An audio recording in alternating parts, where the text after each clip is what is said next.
ஏண்டா ஒரே ஒரு மனுஷன் களத்துல வந்து நிக்கிறாரு, அவரை பார்த்தா அவரை நிக்க கூடாதுன்ற, பேசக்கூடாதுன்ற, எந்திரிக்க கூடாதுன்ற, போக கூடாதுன்ற, எவ்வளவு ரூல்ஸ். அவ்வளவு பயமா இருந்தா சொல்லு, ஹக்கீஸ் அனுப்பிச்சு வைக்கிறேன், கீழே மாட்டிக்கிட்டு சுத்து. உனக்கு யாரு வேணாண்ணா?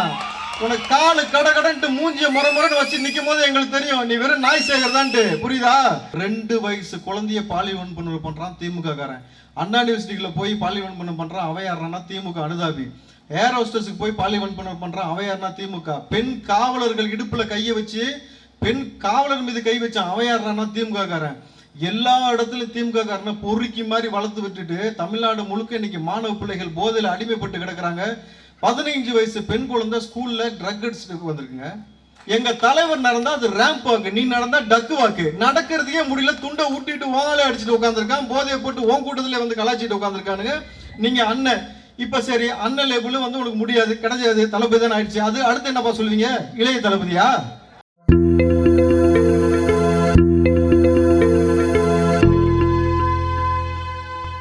இந்த தீய சக்தியும் இந்த தூய சக்திக்கு தான் போட்டின்னு சொல்லாச்சு. இந்த 70 வருஷ ஆலமரம் என்னென்ன வேலையை பார்த்துருக்காங்கன்னு புரிஞ்சுக்கோங்க. முதல்ல இந்த தொகுதியில யார் நிக்கிறா? நம்ம சார்பா நிக்கிறது அக்கா காமாட்சி அவர்கள் நிக்கிறாங்க.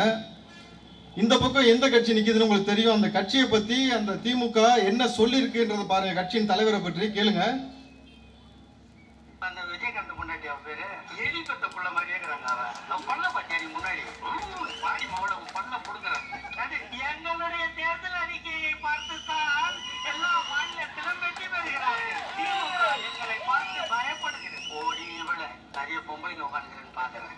முறம் தொடக்கம் எல்லாம் ரெடி பண்ணி வச்சிருக்காங்க. பாடி அந்த விஜயகாந்த் முன்னாடி பேரு எலிபத்த புள்ள மாதிரி கேக்குறாங்க. அவன் பண்ண பாட்டியாடி முன்னாடி. விஜயகாந்தோடைய மனைவி அவர்களை திமுக சிவாஜி கிருஷ்ணமூர்த்தியை வச்சு பேச வச்சது இதைத்தான். விஜயகாந்த் அவர்களை திமுக என்ன பேச வச்சுச்சு?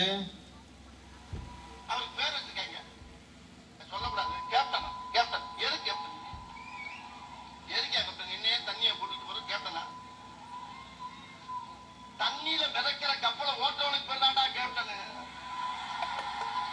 என்ன தண்ணியில மிதக்கிறவனுக்கு பேர் கேப்டன் கிடையாது. விஜயகாந்த் அவர்களை வடிவேலு இவ்வளவு கேவலமாக பேசிய பொழுது குலுங்கி குலுங்கி சிரிச்சது யார் தெரியுமா? அந்த கூட்டத்தில் உட்கார்ந்த நபர்கள் யார் தெரியுமா?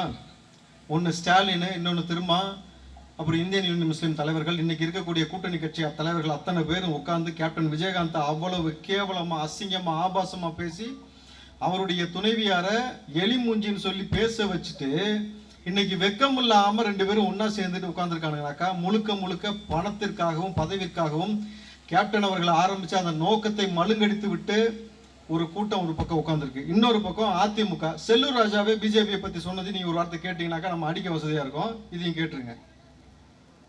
தமிழ்நாட்டு மக்கள் என்னைக்கும் பாரதிய ஜனதா அது ஒரு மதவாத இயக்கம்.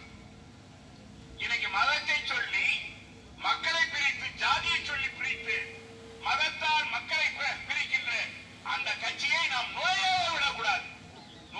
விடக்கூடாது.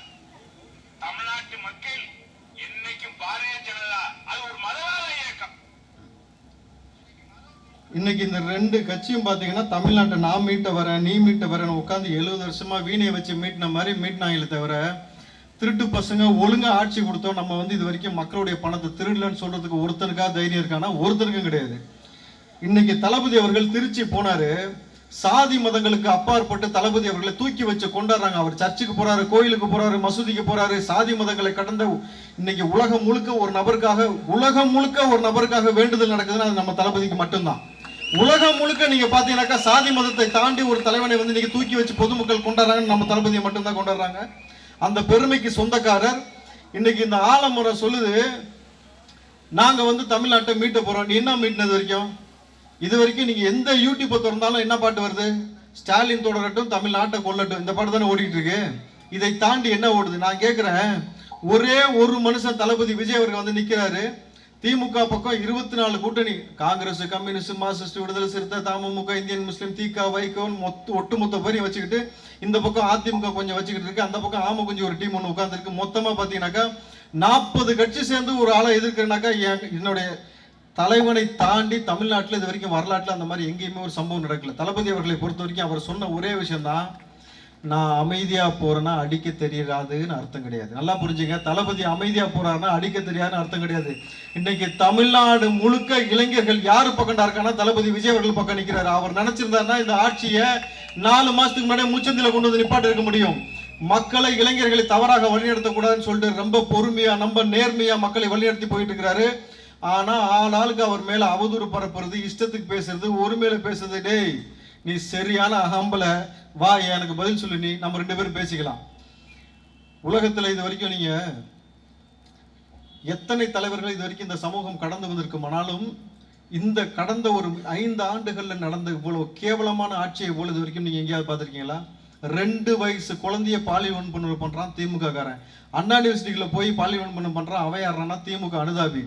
ஏர் ஹோஸ்டஸுக்கு போய் பாலியல் வன்கொடுமை பண்றான், அவன் யாருன்னா திமுக. பெண் காவலர்கள் இடுப்புல கையை வச்சு பெண் காவலர் மீது கை வச்சான், அவன் யாருன்னா திமுக காரன். எல்லா இடத்துலயும் திமுக காரனை பொறுக்கி மாதிரி வளர்த்து விட்டுட்டு தமிழ்நாடு முழுக்க இன்னைக்கு மாணவ பிள்ளைகள் போதையில அடிமைப்பட்டு கிடக்குறாங்க. 15 வயசு பெண் குழந்தை ஸ்கூல்ல ட்ரக் அடிச்சுட்டு வந்திருக்குங்க.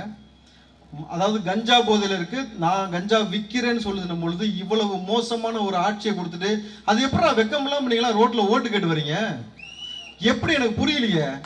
இதுவரைக்கும் தமிழ்நாட்டில் சாமானிய வீட்டு பிள்ளைகள் மீது கை வைக்காத இடமே கிடையாது. நான் கேட்கிற திமுக எம்எல்ஏ எம்பி அல்லது அதிமுக எம்எல்ஏ எம்பி, உங்க வீட்டு பெண்கள் மீது வரைக்கும் பாலியல் சீண்டல் பாலியல் அத்துமீறல் இது வரைக்கும் ஒரு சம்பவம் இருக்காது. அந்த மாதிரி உன் வீட்டு பொம்பளை பிள்ளைனா உங்களுக்கு அவ்வளவு ஒஸ்தி, எங்க வீட்டு பிள்ளைகள்னா உங்களுக்கு அவ்வளவு இலக்காரம். 2 நாளைக்கு முன்னாடி எக்ஸாமுக்கு படிச்சுக்கிட்டு இருந்த செமஸ்டருக்கு படிச்சுக்கிட்டு இருந்த பிள்ளைய போதையை போட்டு பாலியல் புறம் செஞ்சு 3 பேர் சேர்ந்து வெட்டுறானுங்கனாக்கா தமிழ்நாடு நீ என்னவா மாத்தி வச்சுட்டு வெக்கம் இல்லாம மயிரை போடுறதுக்கு ஓட்டு கேட்டு வர? நீங்க எதுக்கு வர? நீ ஏண்டா ஒரே ஒரு மனுஷன் களத்துல வந்து நிக்கிறாரு, அவரை பார்த்தா அவரை நிக்க கூடாதுன்ற, பேசக்கூடாதுன்ற, எந்திரிக்க கூடாதுன்ற, போக கூடாதுன்ற எவ்வளவு ரூல்ஸ். அவ்வளவு பயமா இருந்தா சொல்லு, ஹக்கீஸ் அனுப்பிச்சு வைக்கிறேன், கீழே மாட்டிக்கிட்டு சுத்து. உனக்கு யாரு வேணாண்ணா? உனக்கு காலு கடன்ட்டு மூஞ்சிய முறைன்னு வச்சு நிக்கும் போது எங்களுக்கு தெரியும் நீ வெறும் நாய் சேகர்தான்ட்டு. புரியுதா? உன்னுடைய சவடால சீன் எல்லாம் வந்து நிப்பாட்டிக்கிட்டு தமிழ்நாட்டு மக்களுக்காக இது வரைக்கும் தளபதி அவர்கள் தான் உழைச்ச காசுல பிள்ளைகளுக்கு தங்கம் வைரம் மோதிரம்னு கொடுத்துட்றா. அதை கூட கேவலப்படுத்தின ஒரு ஆள் வேல்முருகன் ஒரு ஆளு. நான் அன்னைக்கே சொன்னேன், நீ அவரை கேவலப்படுத்தி பேசுற, நீ முச்சந்தில் தான் நிப்பட்டு. இன்னைக்கு திமுக அடிச்சு பொருளில் அடிச்சு தரத்தி விட்டுருச்சு. இன்னைக்கு வேல்முருகன் முச்சந்தில் வந்து நிக்கிறாப்ப. நல்லா யோசிச்சுங்க. பிரபஞ்சம் நல்லா நானும் ஒவ்வொரு விஷயமும் நோட் பண்ணிட்டு வரேன். யாரெல்லாம் தளபதி அசிங்கமா பேசுறான், ஆபாசமா பேசுறானோ அவனுடைய அழிவு காலம் நம்ம கண்ணுக்கு முன்னாடியே பார்த்துக்கிட்டு இருக்கோம். உச்சபட்சமா இன்னைக்கு திமுக நீ வந்து ஒரு பெர்ஃபார்மன்ஸ் பண்ணல, படிச்சு சொல்றேன் கேட்டியாடான்னு. அதே ஊர்ல தான்டா இன்னைக்கு தளபதி வந்து நிக்கிறாரு. படிச்சு சொன்னேன் கேட்டியா? நீ விதியோட கூட மோது, விஜயோட மோதாதன்னு சொன்ன கேட்டியா? திருச்சியில உன்னால ஒண்ணு புடுங்க முடிஞ்சு. அவர் வந்த இடத்துல எல்லாம் மக்கள் அலாலையா நிக்கிறாங்க. பொழுது எழுதி வச்சுக்க, ஒரு தலைவன் மக்கள் மத்தியில் வந்து நின்னா பேரன்பு கொண்டு வந்து நேசிச்சு நிக்கணும்டா மக்கள். தளபதி வந்தாருன்னா என் அண்ணன் வந்துட்டாரு, என் தம்பி வந்துட்டாரு, என் புள்ள வந்துருச்சு வந்து நின்றுட்டு அவங்கள பார்த்த உடனே கண்ணு கலங்குதுல, அங்க ஜெயிச்சார் அவரு. 70 வருஷமா நீ புடுங்கினது என்ன, என் தளபதி 2 வருஷத்துல செஞ்சது என்னன்ட்டு. இன்னைக்கு நாங்க இவ்வளவு மேடைகள்ல பேசுறோம். ஒரு நாளைக்கு வந்து நான் குறைஞ்சது 6 சேனலுக்கு வந்து பேட்டி கொடுக்குறேன். 6ல இருந்து 8 சேனல் வரைக்கும் பேட்டி கொடுக்குறோம். இன்னைக்கு அரசியல் சம்பந்தப்பட்ட அவ்வளவு செய்திகளை பார்ப்பது யாரு? இளைஞர்கள். ஒரு காலத்துல நமக்கு எதுக்கிட்ட அரசியல், எவன் ஜெயிச்சா நமக்கு என்ன, ராம ஆண்டா எனக்கு என்ன, ராவண ஆண்டா எனக்கு என்னன்னு சொல்லிட்டு எதை பத்தியும் கவலைப்படாம ஓரமா சினிமா பார்த்தோம், டீசரை பார்த்தோம், ட்ரெய்லரை பார்த்தோம், அமைதியா இருந்த பிள்ளைகள் தளபதி என்னைக்கு நீ அரசியலுக்கு வான்னு சொன்னாரோ வந்து நின்று திமுக கண்ணிலையும் அதிமுக கண்ணிலையும் விரல விட்டு ஆட்டுறானுங்க பாரு. அந்த ஒரு வாரியர்ஸ் கிட்டையும் இங்க வந்து நீ உட்காந்துருக்க பார்த்து என் தம்பி தங்க அவனுடைய ஒரு ஓட்டை நீ வாங்கிடுறா பாப்பான். டேய் நீ எவ்வளவு பணம் கொடுத்தாலும் சரி அவன் கெண்டக்கால் மயிறு கூட உனக்கு கொடுக்க மாட்டான். புரிஞ்சுக்க, அது உதுந்து கீழே போனாலும் போகுமே தவிர உனக்கு அது ஓட்டா மாறாது. அப்போ ஒரு மனுஷனை நீங்க இவ்வளவு ரொம்ப லேசா இட போட்டீங்கல்ல. ஸ்டாலின் அவர்களே, தமிழ்நாட்டை தான்னா உங்களை ஒருத்தனுக்கும் தெரியாது. அப்போ நம்ம பால்டாயில் பாப்பான்னு ஒன்று இருக்குல்ல, அந்த பால்டாயில் பாப்பாவை இங்க தெரியும், துபாயில ஒருத்தருக்கு தெரியுமா, அதை விட்டா வேற யாருக்குமே தெரியாது. ஆனா உலகம் முழுக்க தளபதினா யாருன்னு போய் கேட்டு போறா. டேய் கூகுள்ல தட்டுறா, தளபதின்னு தட்டினா யாரா வரா? தளபதினா தளபதி விஜய் தான் வராரு. அதுக்கு பிறகு ஸ்டாலின் அவர்கள் தன்னை தளபதின்னு சொல்றதே விட்டாரு. அடுத்து என்ன தெரியுமா சொன்னாரு? அப்பாவா, எல்லாத்துக்கும் இவர் அப்பா. எல்லாமே தப்பா நினைச்சா, கேவலமா நினைச்சா, காரி துப்புனாங்களா, இப்ப அப்பாவையும் விட்டாச்சு. அடுத்து என்ன பண்ணாரு தெரியுமா? தளபதி எல்லாம் அண்ணன் இப்ப அண்ணன். எப்படி? நான் அண்ணன் ஸ்டாலின். ஏடா 75 வயசுல ஒரு அண்ணனை கேள்விப்பட்டீங்களா யாராவது? 75 வயசுல அண்ணனா? எங்க தலைவர் நடந்தா அது ரேம்ப் வாக்கு, நீ நடந்தா டக்கு வாக்கு. நடக்கிறதுக்கே முடியல, துண்டை ஊட்டிட்டு ஓலை அடிச்சுட்டு உட்காந்துருக்கான், போதையை போட்டு ஓன் கூட்டத்திலே வந்து கலாச்சிட்டு உட்காந்துருக்கானுங்க. நீங்க அண்ணன். இப்ப சரி அண்ணன் லேபிள் வந்து உனக்கு முடியாது, கிடையாது, தளபதி தான் ஆயிடுச்சு. அது அடுத்து என்னப்பா சொல்லுவீங்க? இளைய தளபதியா? என்ன சொல்லுவீங்க? நல்லா புரிஞ்சுக்க, 70 வருஷமா உங்க ஒப்பன் தாத்தன் நீ செஞ்ச வரலாறை பார்த்துட்டோம்.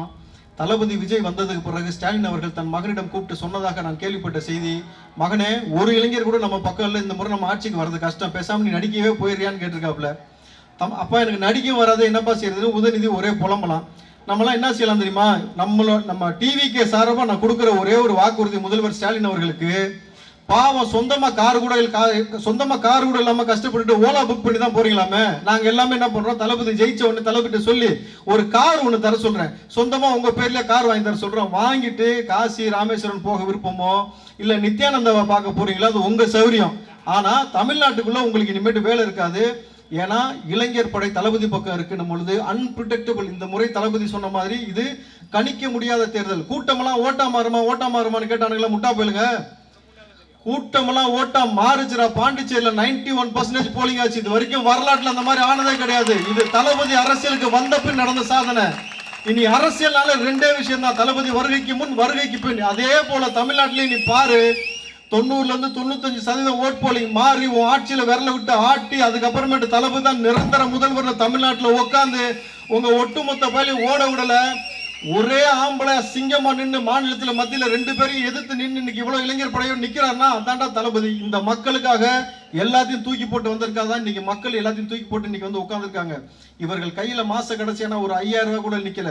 ஒரு காவல்துறை ஊழியர்கள் இருந்து பல நபர்கள் என் கூட பேசுறது, நான் கமிஷன் ஆபீஸ் போகும்போதெல்லாம் அங்க இருக்கக்கூடிய நபர்கள் சொல்றது, பல நபர்கள் சொல்றது, எப்படியாவது ஆட்சியை மாத்திருங்க தலைவா, எங்களால போராட முடியல. ஏன்னாக்கா காவலர்கள் அவர்களுக்கு பணிச்சுமை அதிகம். அதை தாண்டி காவலர் வீட்லயும் பெண் பிள்ளைகள் இருக்குல்ல, இதே சமூகத்துல அந்த பெண் பிள்ளைகளை விட்டுட்டு வெளியில வரும்போது அவங்க ஒவ்வொரு நாளும் வயிற்று நெருப்பு கட்டிக்கிட்டு இருக்காங்க. ஏன்னா போதை கலாச்சாரத்தை பத்தி கத்துக்குமோ இல்ல ஸ்கூலுக்கு போனா சாதிய பாகுபாடு சொல்லி வெட்டுவானுங்களோ இல்ல வந்து வேற மாதிரியான விஷயம் நடக்குமோன்னு சொல்லி ஒவ்வொரு நாளும் காவல்துறை சகோதரர்களை பயப்படக்கூடிய லெவல்ல தான் இந்த ஆட்சி நடந்துகிட்டு இருக்கணும் பொழுது, இந்த ஆட்சிக்கு முடிவுரை எழுதுவதற்கு தளபதி வந்துட்டாரு. உன் ஆட்டம் இன்னையோட முடியுது. 3 நாள் எழுதி வச்சுக்கோ, 3 நாள்ல உன் ஆட்சி இதோட முடியுது. ஏற்கனவே கோட் ஆஃப் கான்டாக்ட் வந்த உடனே நான் அந்த ஒரு வீடியோ பார்த்தேன். தலைமைச் செயலகத்திலிருந்து எல்லா கவர்மெண்ட் ஆபீஸ்ல இருந்து போட்டோல கழட்டானுங்க. அப்ப ஸ்டாலின் போட்டோ கழட்டும் போது ஒருத்தன் சொல்றான், கடைசியா மூஞ்சியை பார்த்தெல்லாம் பாத்துக்கோ, கடைசியா மூஞ்சியை பார்க்கலாம் பாத்துக்கன்ட்டான். ஏன்னா திரும்ப அந்த போட்டோ அங்க வரப்போறது இல்லைன்ட்டு எழுதி வச்சுக்க. நீ தளபதி தான். இந்த கொடி கோட்டையில பறக்கும், இந்த நபர் கோட்டையில நிப்பாரு. அதுக்கப்புறம் என் வீட்டு பெண்கள் மீது குழந்தைங்க மீது நீ கை வச்சிடறா பாப்பா, சரியா? நம்மள வைக்கிற பொறுக்கிப்ப எவனா இருந்தாலும் சரி. இந்த ஆமு கொஞ்சம் குறுக்க மறுக்க ஒருத்தர் சுத்திட்டு தெரியும் தெரியுமா, சாட்டை சீமான்லாம் பாரு, ஒழுங்கா நீ எல்லாம் இலங்கைக்கு ஓடுவியோ இல்ல பேசாம நீ வந்து நித்யானந்தா கூட கூட்டு வச்சுட்டு ஓடு. ஏன்னா நித்யானந்தா கூட போகணும்னு சீமானுக்கு ரொம்ப நாள் ஆசை. ஏன்னா அவர் பேசுனது நம்ம கேட்டோம். அவன் காசு பணம் வச்சிருக்கதெல்லாம் எனக்கு பெருசா தெரியலடா, அழகழகா வெள்ளக்கார ஃபிகரா வச்சிருக்கான்டா. யாரு? நித்யானந்தா. வந்து நித்யாவை பத்தி நம்ம சீமான் சொல்றாப்ல, அழகழகா வெள்ளை கலர் ஃபிகரா வச்சிருக்கான்டான்ட்டு. இவன் ஒரு ஆளு, இது ஒரு தலைவன் சொல்லிட்டு சமூகத்தை இந்த 3 கூட்டணியும் சேர்ந்து இது வரைக்கும் தமிழ்நாட்டை நாசம் பண்ணது போதும். இனி தளபதி விஜயனுடைய ஆட்சி நிச்சயமா 2026 மலரும். உங்களுடைய ஓட்டை இனிமேல் தளபதிக்கு போட்டு நம்ம நாட்டை காப்பாற்ற வேண்டிய பொறுப்பும் கடமையும் உங்களுக்கு இருக்கின்றதை சொல்லி வாய்ப்புக்கு நன்றி கூறி விடைபெறுகிறேன்.